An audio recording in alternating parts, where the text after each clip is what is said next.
یہودی جو تھے نا وہ سحری نہیں کرتے تھے، سحری کا نام و نشان نہیں تھا، روزہ رکھتے سحری نہیں کرتے.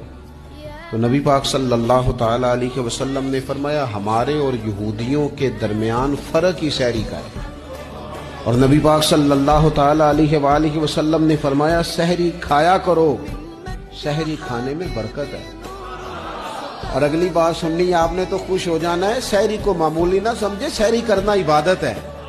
ہاں آپ مت سمجھیں کہ میں روٹی کھا رہا ہوں، یہ تو میرے سامنے دہی رکھا ہوا ہے، یہ تو سالن رکھا ہوا ہے، یہ تو اچار رکھا ہے، تو چپاتیاں رکھی ہیں. سحری کھانا عبادت ہے.